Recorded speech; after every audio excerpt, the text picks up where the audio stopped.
Le policier grièvement blessé par des braqueurs à Vitrolles dans les Bouches-du-Rhône est toujours dans un état critique. On retrouve devant l'hôpital Nord de Marseille où il a été opéré Perrine Baglan. Perrine, quelles sont les dernières nouvelles sur son état de santé ?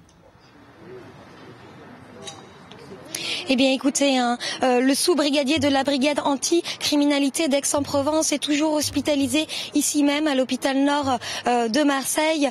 En milieu de matinée au bloc opératoire, l'état de santé de ce père de famille âgé de 37 ans, ce policier au très bon état de service, était jugé toujours extrêmement critique. Il est actuellement placé en réanimation. Je vous propose d'écouter le ministre de l'Intérieur, Claude Guéant. Le policier a été opéré à l'hôpital de Marseille ce matin. Il souffre de 2 blessures. D'abord, il a reçu 2 balles dans l'épaule et puis, beaucoup plus grave, il a reçu une balle dans la tête.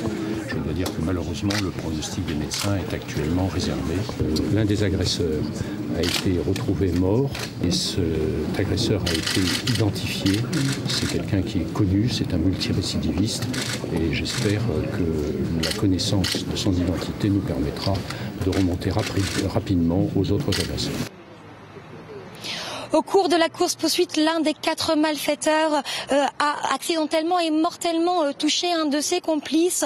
L'homme qui a perdu la vie était connu des services de police. Il appartenait au gang des disqueuses. Une perquisition a eu lieu ce matin dans le 16e arrondissement de Marseille. L'enquête a été confiée à la brigade criminelle de répression du banditisme de l'APJ de Marseille. Claude Guéant, le ministre de l'Intérieur, est attendu en milieu d'après-midi pour se rendre au chevet du policier blessé. Merci beaucoup, Perrine Baglan.